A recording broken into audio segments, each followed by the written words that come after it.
শুভ দুপুর দর্শক শ্রোতা, আমরা এখন রয়েছি ঘোড়াঘাটে হঠাৎপাড়া নামে একটা এলাকায়। আমরা মূলত আজকে এসেছি গাইবান্ধা এবং ঘোড়াঘাটের 8টি সাহিত্য সংগঠনের আয়োজনে আমাদের একটা সাহিত্য আসর এবং পিকনিকে আমরা এসেছি এবং এই মুহূর্তে অবসরের কারণে আমরা একটা পীরের দরগায় এসেছিলাম। আমার সঙ্গে রয়েছে আমার সঙ্গে রয়েছে উত্তমদা, রয়েছে কালাম ভাই রয়েছে।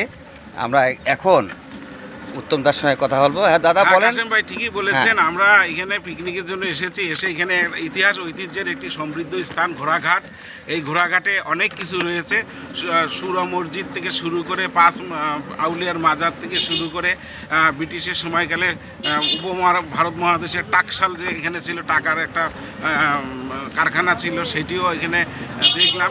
পাশাপাশি এখানে সম্রাট শাহ দরবার শরীফ, ওনার সম্রাট সুফি সদরউদ্দিনের মাজার, রহমতের মাজার এবং তার বাসভবনটা দেখলাম।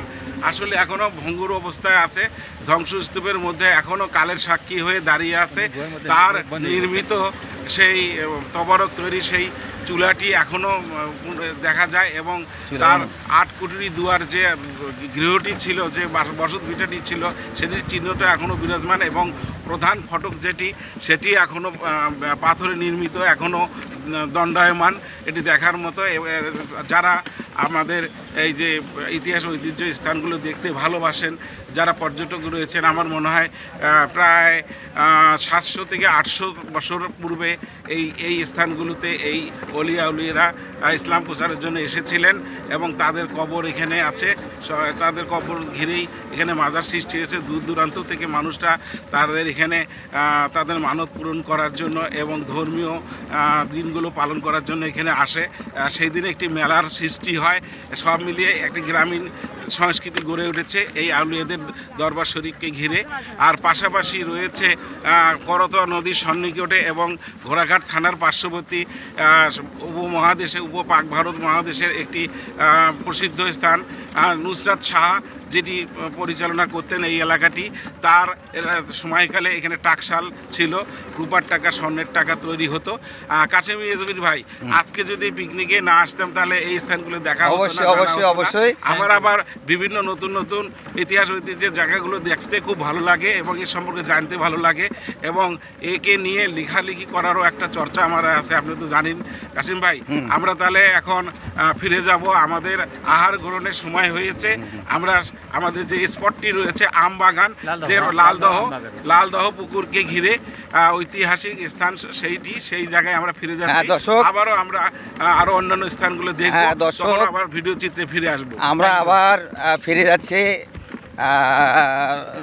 আমাদের যে স্পট, পিকনিক স্পটে, এবং আমাদের পরে আমাদের খাওয়া দাওয়া হবে এবং আমাদের সাহিত্য আসর হবে এবং সেই সাথে আমাদের যে ওখানে লালদহ আমবাগান দিঘি আছে, ওখানে সেই দিঘিতে নৌকা ভ্রমণও হবে। আমরা দেখব ওখানকার প্রকৃতি যে সৌন্দর্য, অনেক সুন্দর, তো আমরাও দেখেছি, আবার দেখব নৌকায় উঠে।